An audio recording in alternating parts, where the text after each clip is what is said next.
ವಾಹನ ಸವಾರರಿಗೆ ಬೆಳ್ಳಂಬೆಳಗ್ಗೆ ಸಿಹಿ ಸುದ್ದಿ. ಪೆಟ್ರೋಲ್ ಮತ್ತು ಡೀಸೆಲ್ ಬೆಲೆಯಲ್ಲಿ ಭಾರಿ ಇಳಿಕೆಯಾಗಿದೆ. ಆದರೆ ನಯಾರಾ ಪೆಟ್ರೋಲ್ ಬಂಕುಗಳಲ್ಲಿ ಮಾತ್ರ.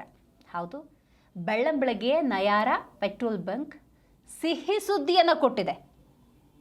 ಪೆಟ್ರೋಲ್ ದರ ಬರೋಬ್ಬರಿ 5 ರೂಪಾಯಿ ಇಳಿಕೆ, ಡೀಸೆಲ್ ಬರೋಬ್ಬರಿ 3 ರೂಪಾಯಿ ಇಳಿಕೆ. ಮಧ್ಯರಾತ್ರಿಯಿಂದಲೇ ಹೊಸ ದರ ಜಾರಿಗೆ ಬಂದಿದೆ. ಕಳೆದ ತಿಂಗಳು ತೈಲದ ದರವನ್ನು ನಯಾರಾ ಪೆಟ್ರೋಲ್ ಬಂಕ್ ಹೆಚ್ಚಿಸಿತ್ತು. ಯುದ್ಧದ ಕಾರಣವನ್ನು ಕೊಟ್ಟಿತ್ತು, ತೈಲದ ದರವನ್ನು ಹೆಚ್ಚಿಸಿತ್ತು. ಆದರೆ ಯುದ್ಧ ನಿಂತಿರೋ ಕಾರಣಕ್ಕೆ ಈಗ ಬೆಲೆ ಇಳಿಕೆಯಾಗಿದೆ.